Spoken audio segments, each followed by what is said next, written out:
on that clip, but we can speak to basic education itself. We're joined by the head of communications, Elijah Mhlanga.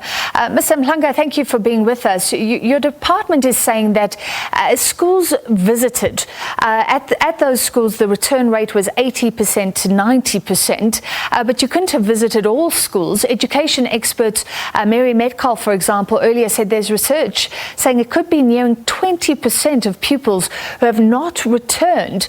So the 10% you're talking about could be, in fact, much higher, couldn't it be? Good evening, Francis. Yes, it's possible. The one challenge is that we don't have all our learners in school at the same time. So the register is not being taken in a normal way. Monday to Friday, week after week, to see if indeed they are all in school. We know that schools are using a rotation system where some go on a Monday, others on a Tuesday, and then the first group that went on Monday returns on a Wednesday. Others are choosing a weekly rotation, which means a group will go 1 week and the other week. So those are some of the difficulties that but provinces continue to monitor. But what is clear is that there's a number of learners who are not back yet in school, even after the period that we have observed, learners having returned to school and teachers having returned to school, register after register, day after day, those learners are still not showing up. Yeah. So that is why we are concerned that, we feel we need to know where they are because there's no explanation of where they are. So parents need to communicate with the department if there are any challenges that are preventing these learners from coming back to school. Well, do you have any ideas about why they're not coming back? No, we don't. The problem is that you have parents who have communicated that they're taking their children for home education, and then you have learners who are just not coming to school, and you don't know why. There's no explanation. You can't account for it. Even when you write letters to parents and you communicate via SGB formations and even via the media, you make appeals. There are just those parents or children who are still not coming back to school. Yeah. So it becomes very difficult to know what it is that's there. But we remember that initially people were fearful of returning their children to school because of the coronavirus. But there has been some sort of stability in the schooling sector that some sort of learning has been taking place. And that should give even those that were doubtful about learning resuming, that indeed it is possible. We are able to proceed if we adhere to the safety and health regulations that have been put in place.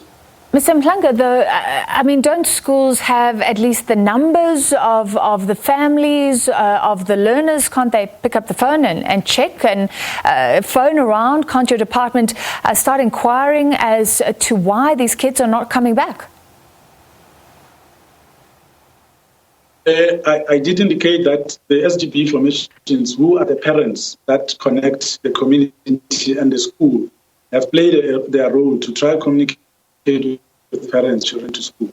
That has been done. It has worked in some instances because we've seen the return rate increasing somewhat gradually in certain places, but not everyone is back yet. So it means that whatever effort that we have put in place right now is yielding some results, but we are not happy with the rate of return because some of them are still not back in school. And the real problem is what is going to happen to them come next year because there are going to be challenges when it comes to registration for 2021. Yeah.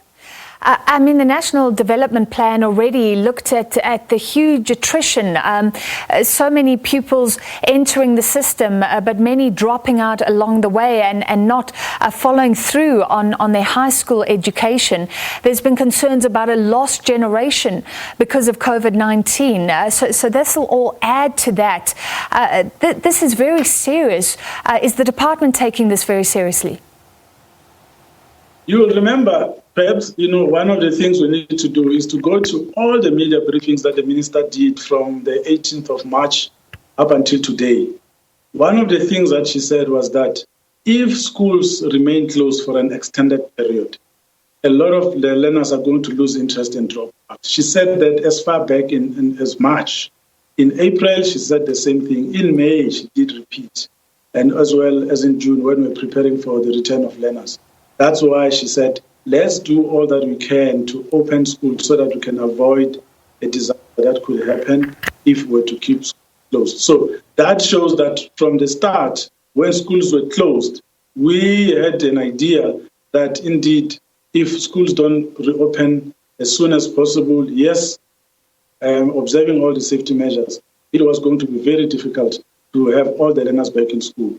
We are working to understand now what it is that's taking place, and we've come up with a whole range of measures. Now that the country is on level 1, we're able to move with ease, trying to understand what it is that is causing the learners to still stay at home. That's why now what we can do is to appeal to parents to also work with us to ensure that the learners that should be back in school do return, because one of the things that we say is that if you are keeping your child at home from when schools reopen to now, you would be keeping your child without learning for up to 6 months, because schools are reopening on the 25th of January next year, which means effective learning is going to happen perhaps late January to the first week of February, which means they would have lost a lot of time.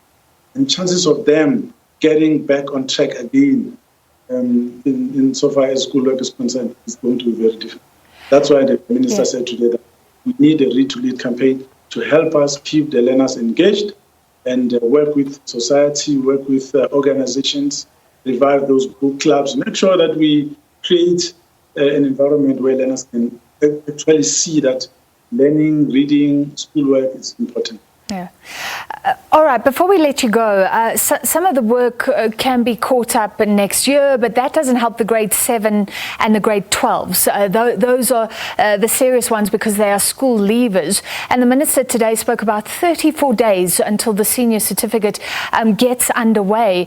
We know some pupils, like you say, away from school, lacking technology in difficult conditions. This must be a time of huge anxiety. And is there any chance that most pupils right now in grade 12 are ready? Yeah, for grade 12s, remember they were the first to go back to school. So they've been in school since the first week of June. They only rested for a week following the president's announcement that there was supposed to be a break in July. Since then, they've been in school and they've been going in most schools. They're attending 7 days a week to try catch up. That's the first point. The second point is that when we revised the school calendar, we realized that there were more days that we had the revised calendar that we gave back to the grade 12 learners. So their curriculum, they will be able to be in the time that has been given. So with grade 7s, the work that they were not able to do this year, they should be able to do next year, because we are aware that they are still in the schooling system and we know the situation that they faced this year. So there should be a plan that is going to be made to accommodate them. So nothing that they did not learn is going to be lost. All right. Whatever